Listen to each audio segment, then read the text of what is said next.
중심으로 해서 유능한 것보다 정직과 성실이 더 낫다.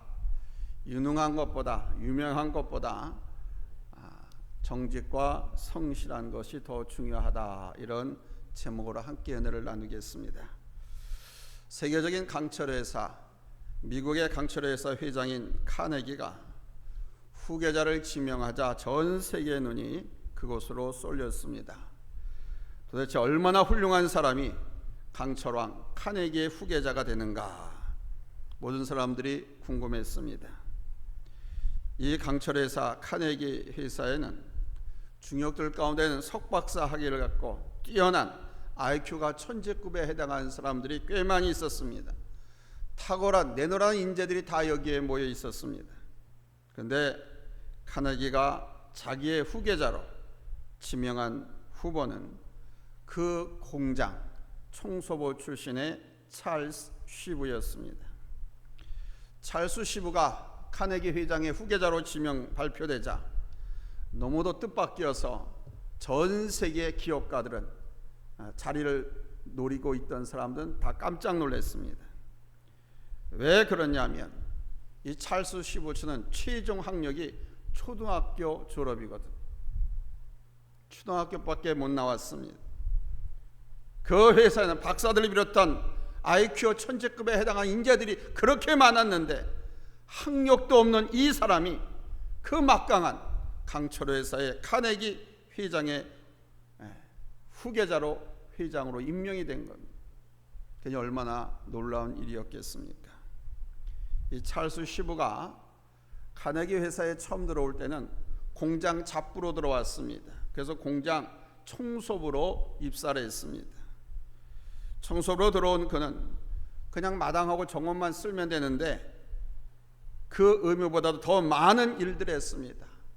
마당과 공장 정원만이 아니라 공장 내부까지 깔끔하게 청소를 했습니다. 이러기를 계속하자 그 공장 윗사람의 눈에 띄어서 공장의 정식 직공으로 채용되었습니다.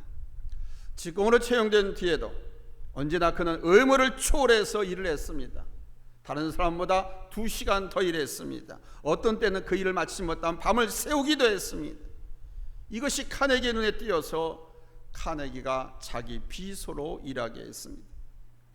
카네기의 비서가 된 이 찰스 쉬브는 항상 메모지와 펜을 들고 마치 그 회장 카네기의 그림자처럼 따라다녔습니다. 한 번은 카네기 회장이 공장 확장하고 생산 과정에 대한 연구를 밤늦게까지 하느라고 퇴근을 못하고 있었습니다.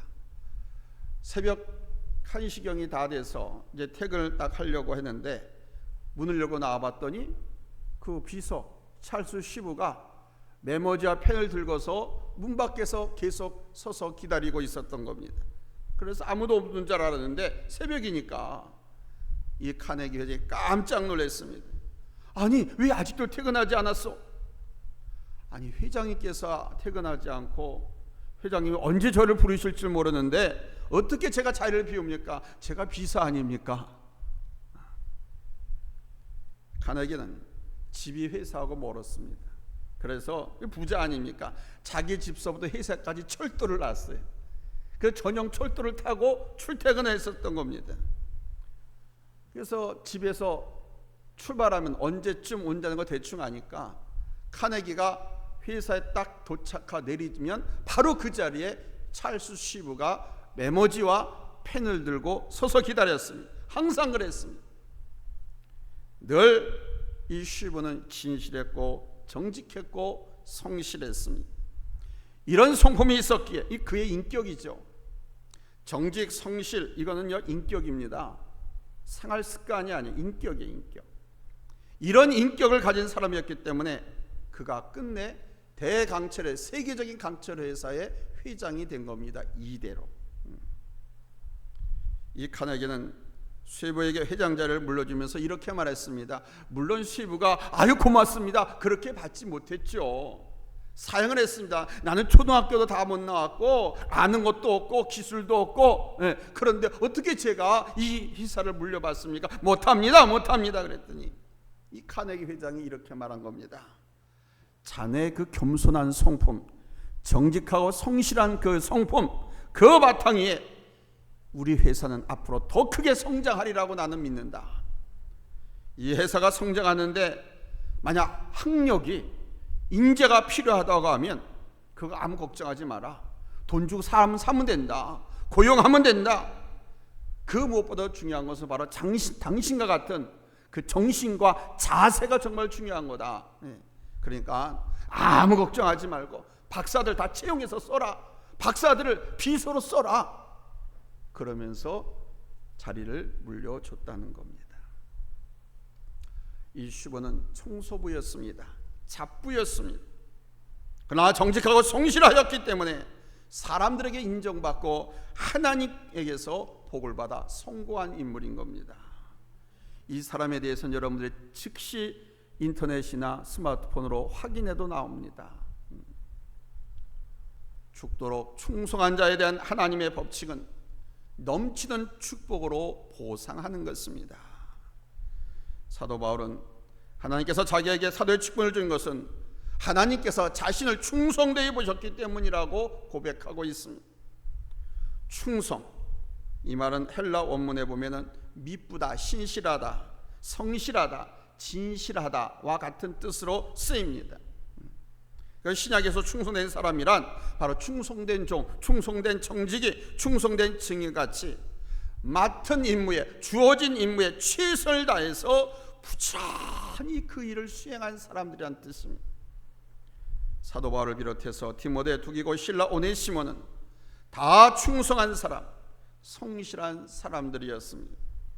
하나님 앞에 정직하고 성실하고, 이웃에게 정직하고 성실하고, 자기 자신에게 성실한 것보다 여러분 더 큰 영광과 축복은 없는 거예요. 왜? 그 사람은 축복받을 수밖에 없으니까. 그런 사람에게 하나님께 주신 보장은 확실하게 축복해 주는 겁니다. 그래, 그런 인품, 그런 성품을 갖고 있다고 하면 그것처럼 축복인 것이 없는 거예요. 그런 사람은 망할래야 망할 수가 없고 비루하게 인생을 살고 싶어도 그렇게 살지 않습니다. 하나님 앞에서 높이신다는 거예요. 할렐루야, 할렐루야. 따라서 구원받은 우리 성도들, 예수 믿는 하나님의 자녀들이 걸어가야 할 길은 정직과 성실의 길입니다. 반대로 여러분, 인간 인격 중, 성격 중에 가장 나쁜 성품이 뭔지 아세요? 가장 나쁜 성품, 부정직과 불성실입니다.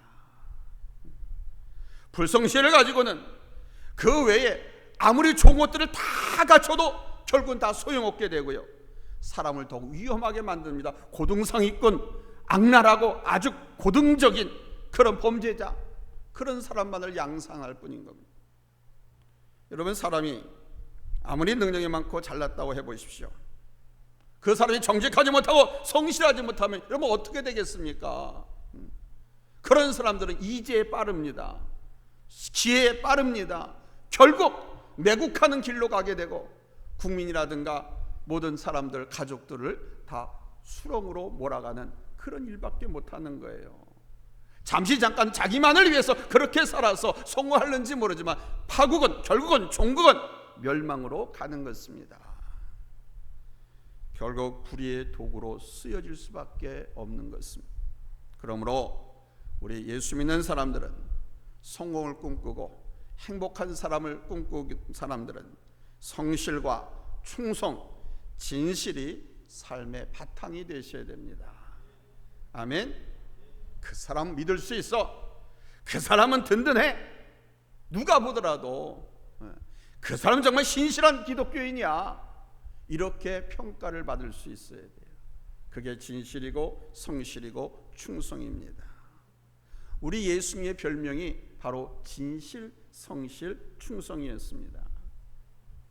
여러분, 솔로몬을 생각해 보십시오. 솔로몬, 그는 21살의 왕이 되었습니다. 어린 나이에 왕이 되었습니다. 그는 앞에 나가서 간절하게 지혜를 달라고 구했습니다. 지혜를 주셔야만 나이 어린 왕으로서 막중한 나라, 책임이 막중한 그 나라 일을 잘 수행할 수 있었기 때문이죠. 그래서 지혜로웠습니다. 그에게는 배다른 이복 형제들이 있잖아요. 솔로몬의 첫째 부인에서 난 아들들이 있잖아요. 아시는 솔로몬은 후처에게서 난 거 아니까, 바세바에게서. 그러니 나이가 많은 형들이 있잖아요. 그들이 가만 놔두겠어요? 근데 솔로몬이, 아시겠지만 다윗이 솔로몬을 후계자로 왕으로 세웠지 않습니까? 그러니까 살아남기 위해서 그는 하나 앞에 권력을 달라고, 힘을 달라고, 나를 도와줄 수 있는 장수들을 붙여달라고 그렇게 기도하지 않았습니다. 하나님 지혜를 주세요.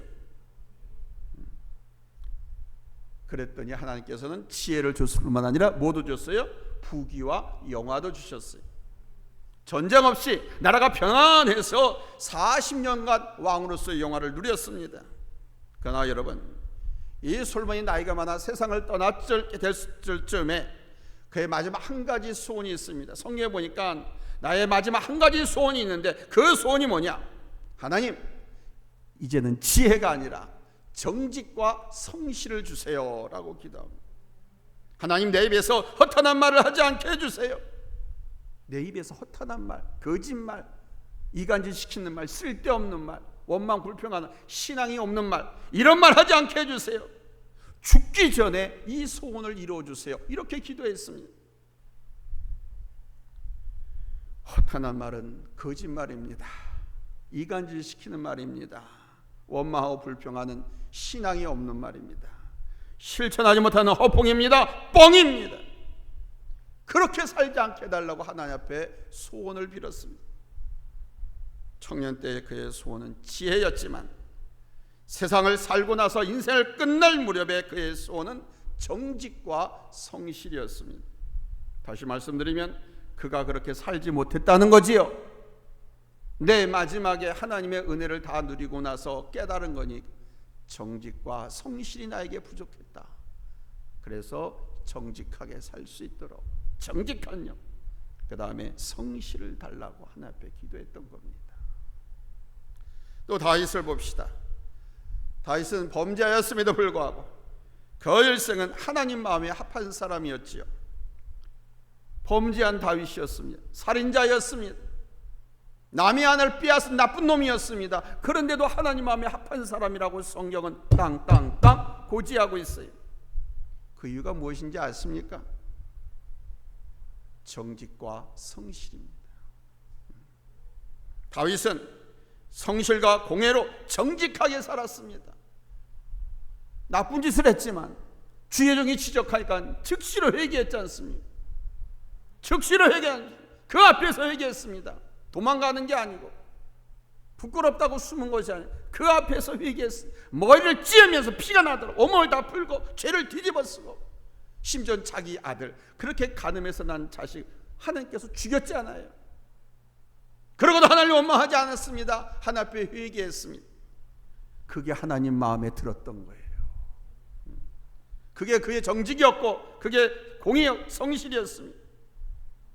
그가 하나님 앞에 이렇게 기도했습니다. 시편 51편 10절에 보니까 하나님이여 내 속에 정한 마음을 창조하시고 내 안에 정직한 영을 새롭게 하옵소서. 왜?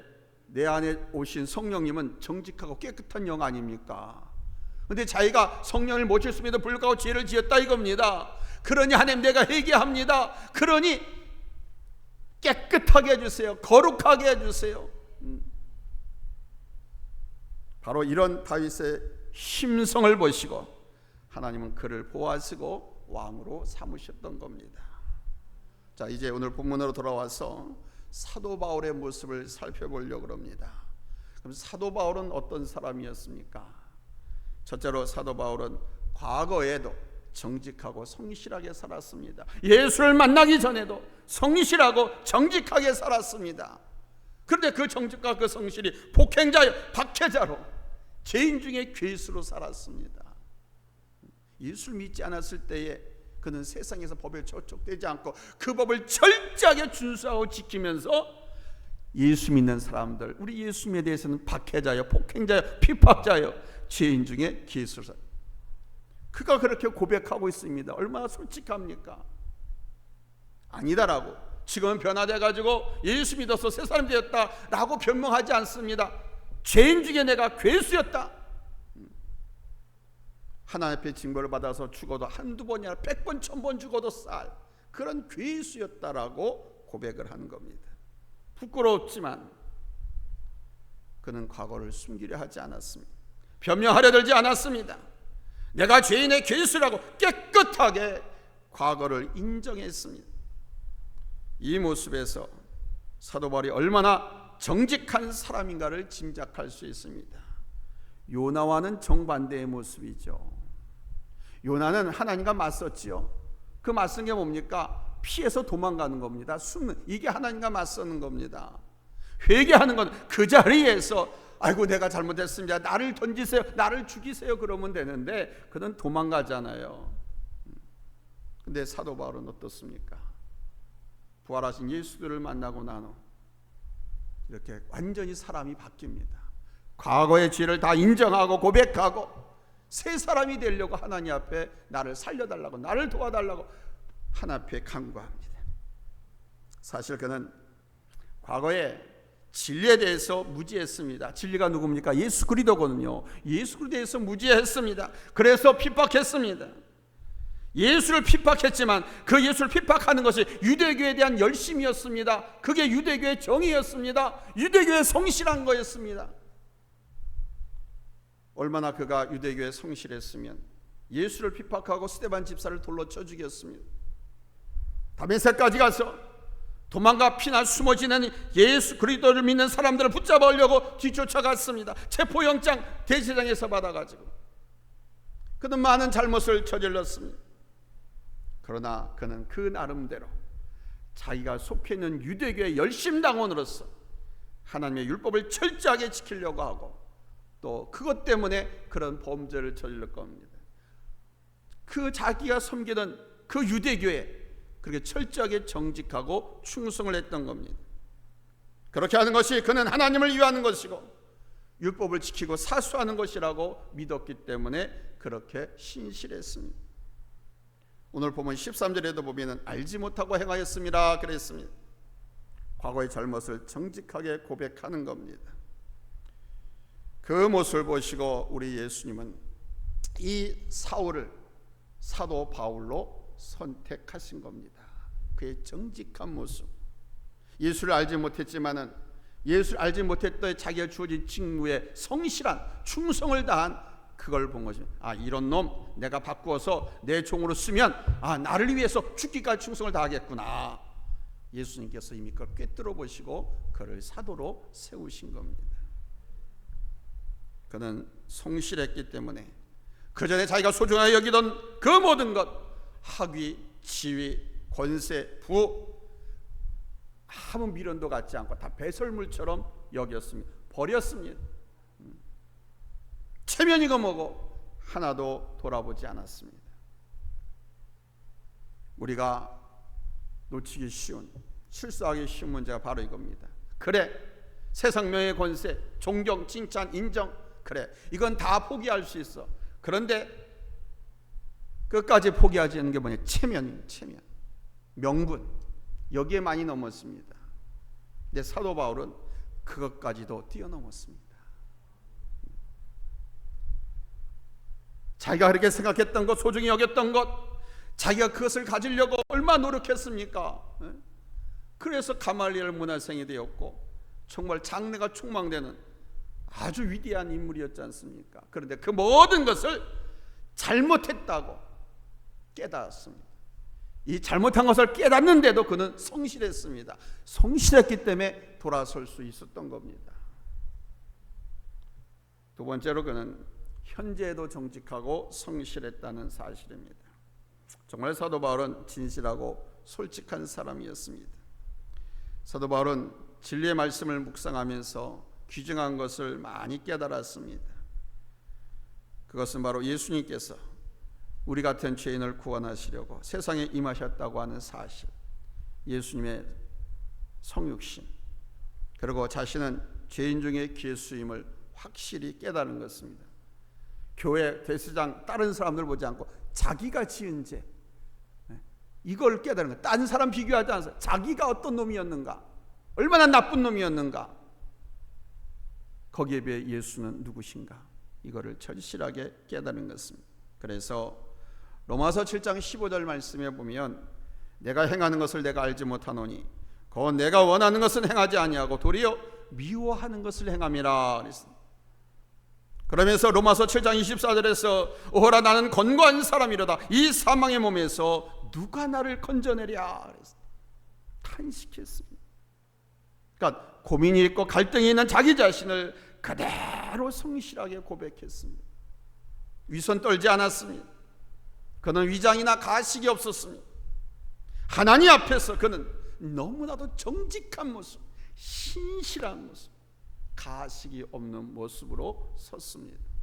그것을 우리 하나님께서는 마음에 들었었던 거예요. 아멘. 아멘.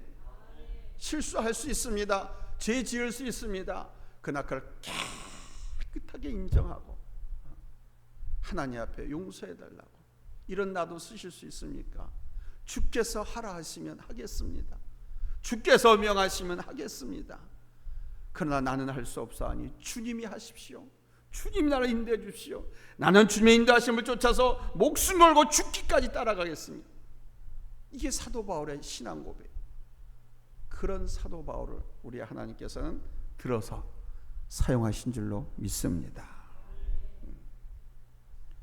세 번째로 그는 미래에 대해서, 지금까지 과거, 현재까지 말씀드립니다. 미래에 대해서도 정직하고 성실한 소망을 가졌습니다.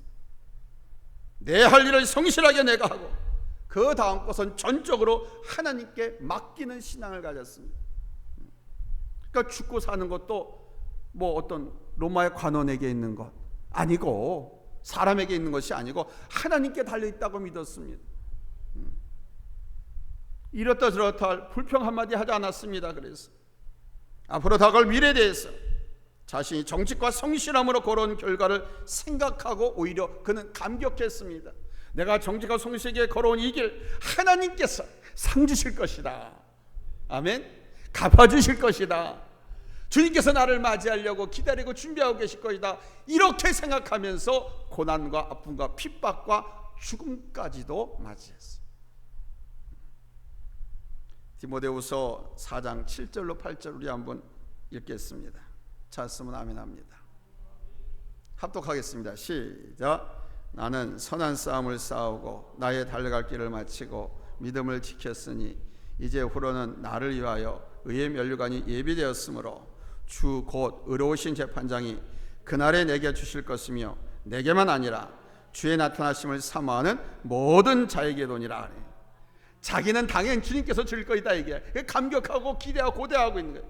그런데 그가 또 친절해서 하나님의 교회에서 하나님의 일을 충성히 감당한 너희들에게도, 성도들에게도, 여러분들에게도 주실 것이다 라고 소망의 말씀을 우리에게 던져주신.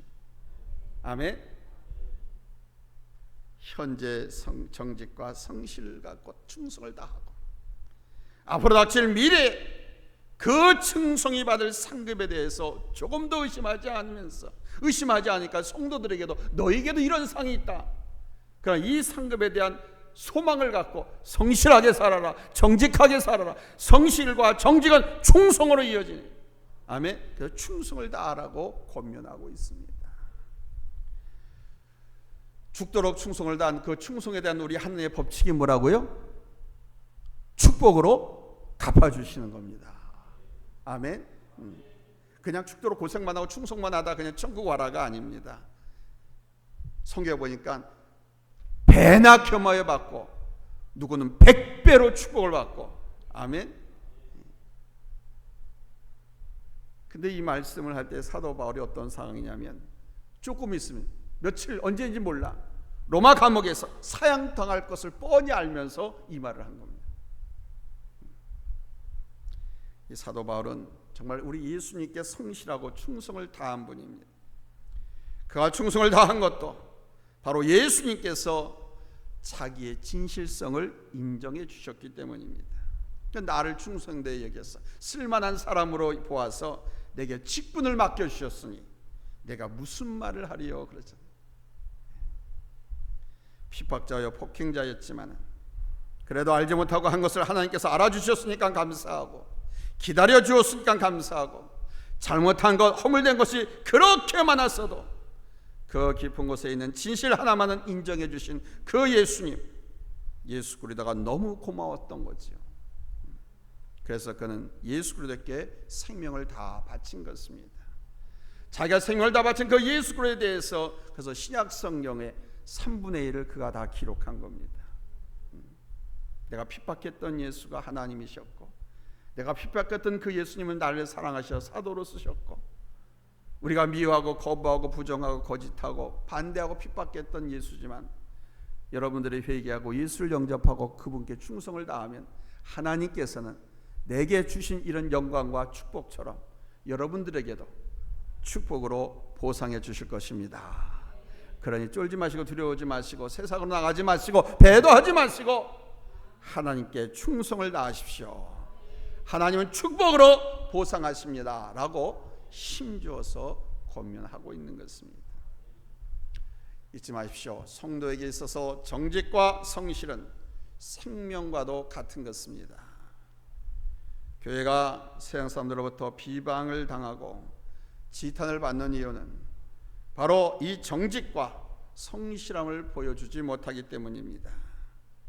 비록 우리가 실패하고 죄투성이로 이 세상에서 살아간다 하더라도, 이 세상 그 누구도 알아주지 않다 하더라도 하나님과 나 사이에 진실, 정직함, 성실함만은 있어야 됩니다.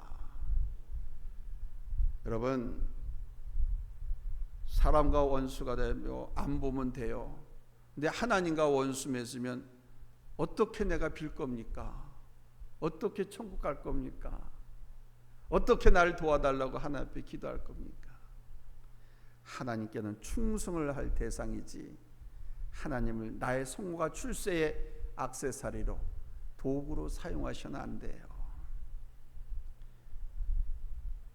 하나님과 나는 항상 진실함, 정직함, 성실함으로 유대를 맺으시기를 바랍니다.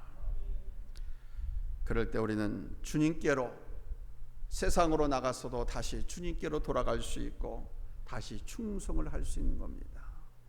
사람과의 관계 진실이 깨어졌다 하더라도 하나님과의 관계만이라도 이거는 깨트리지 말아야 돼요.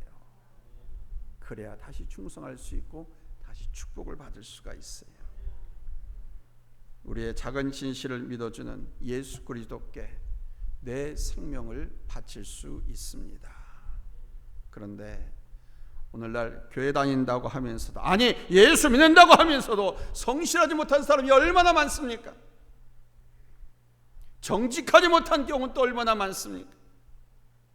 그래서 우리는 성령의 충만함을 위해서 기도하면서 이 정직하게 살게 해달라고, 성실하게 살게 해달라고, 정직한 영, 새로운 성실의 영 내게 달라고 하나님 앞에 기도해야 됩니다.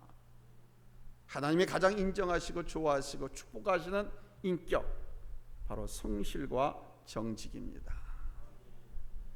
우리가 신앙생활을 여러분 정직하고 성실하게 하면 우리 주변에 어떤 영향을 끼칠 수 있는지 아십니까?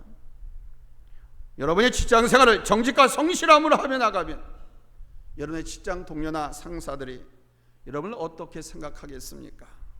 아니 우리 하나님께서는 또 나를 어떻게 보시겠습니까? 인간관계나 사회생활에서 정직과 성실은요 곧 그 사람의 능력이 된다는 사실입니다. 한번 따라서 합시다. 정직과 성실은 나의 능력이다. 아멘. 정직과 성실은 학벌이 아닙니다. 직장 상사나 동료나 이웃이 하나님이 나를 봐주는, 인정해주는 아주 키 포인트인데 전부입니다. 아니 뭘 해도 벌어먹고 살지 못하겠어요?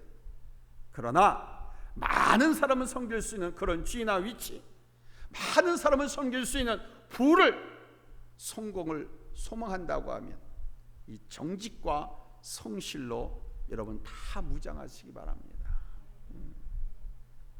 다른 것 둘째 치고라도 우리 하나님께 이 정직과 성실함 인정받으시기 바랍니다. 아멘. 사회생활하면서도 그 사회에서, 그 공동체에서 정직과 성실함을 인정받으십시오. 아멘. 그 회사에 아들이 있고 친인척이 있어도 여러분 인정받으면 아무것도 아닌 내가 그 회사의 후계자가 될 수도 있어요. 많습니다. 그런 일들 우리나라에도 그렇고 세계에도 그렇고. 잘 산 나라로 갈수록 더 그렇습니다. 자식에게 물려주지 않습니다. 자식에게 물려주면 그 자식을 싹을 보고 물려주는데 아무래도 오히려 그 때문에 회사가 망하고 자기 집안이 망하거든. 그래서 회사를 더 번창케 하고 집안을 대를 위해서 계속해서 융성하게 할 수 있는 사람을 그냥 직원들과 평범한 사람들 가운데서 뽑아서 주는 사람들도 많이 있습니다. 우리나라도 그래요. 정직과 성실, 이것이 바로 우리의 삶을 윤택하게 하고 우리의 신앙을 승리하는 길로 이끌어주는 원동력이 될 줄로 믿습니다. 하나님께서 가나안 땅을 예비하시고 축복하셨습니다. 우리 신명기 30장 15절로 18절 말씀 우리 한번 다 같이 찾아서 읽겠습니다.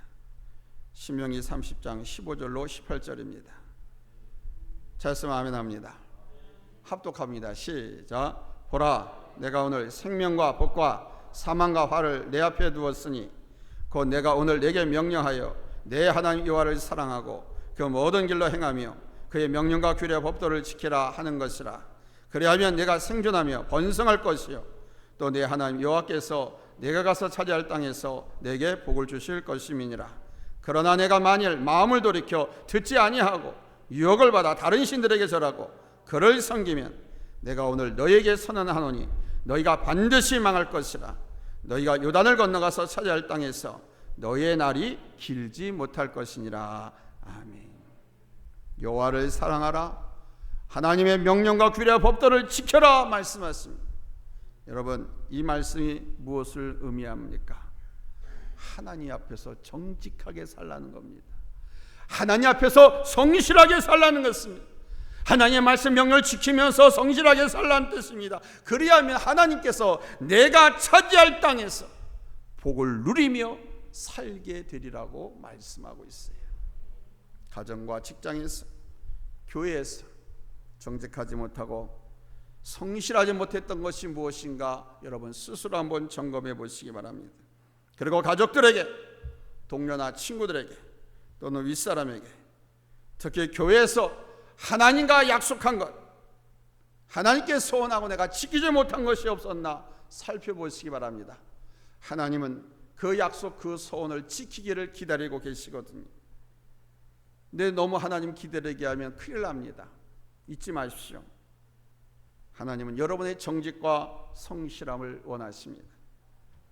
말씀 맺겠습니다. 사랑하는 성도 여러분, 굉장한 재능이 있어도요, 아주 굉장히 어마어마한 큰 프로젝트를 해내는 사람이라 할지라도 정직하지 못하고 성실하지 못하면 하루아침에 어느 날 갑자기 그 모든 명성과 존경이 수포로 돌아갑니다. 우리 사회에서도 봤잖아요. 많이. 우리나라에서도 많이 봤잖아요. 최근에 저 부산시장이, 서울시장이, 뭐 국회의원이, 뭐 도지사가 많이 봤잖아요. 대통령이 많이 봤잖아요. 하루아침에 다 수포로 돌아가고. 미국에서 국민들이 가장 존경한 대통령을 뽑으면 루즈벨트 대통령을 뽑습니다. 이 루즈벨트 대통령이 이런 말을 했습니다. 유명한 것보다 성실이 더 중요하다. 루즈벨트는 성실했거든요. 그래서 그 사람이 이 말을 하는데 모두 다 공감을 한 겁니다. 그가 성실하게 살지 못했다고 하면 대통령도 못됐을 뿐만 아니라 이런 말을 할 수도 없죠. 잊지 마십시오. 정직과 성실이 제일 큰 자산이고 축복입니다. 이거는요, 예수를 믿어서 내가 안 변화되면 이게 태생적으로 인간은요, 사기치기 좋아하고요, 거짓말하기 좋아하고요, 남 안 되는 거 좋아하고요, 남의 거 뺏는 거 좋아. 이게 태생적으로 그렇게 태어나요. 그래서 인간은 성악설인, 우리 기독교는 태생적으로 좋은 성품인가고 태어난 사람이 없어요. 근데 자라면서 이게 더 개별되어지는 거야, 나쁜 쪽으로. 그래서 교육을 통해서, 학습을 통해서 이거 만들어가는 겁니다. 성품과 인품을. 아멘? 만들어가는 거예요. 이게 축복받는 성품이거든요. 성도의 능력이고 축복받을 하나님의 자녀의 성품입니다. 뭐가요? 정직과 성실이. 아멘. 하나님은 우리가 성실하고 정직한 자녀 되기를 원하시고요, 성실하고 정직한 청지가 되기를 원했습니다. 우리가 섬기는 하나님과 이 사회에서 정직한 사람, 그는 성실한 사람이야 라고 하는 인정받으시기를 바랍니다. 아멘. 하나님의 영광과 축복이 여러분에게 넘치게 될 줄로 믿습니다. 기도합니다. 하나님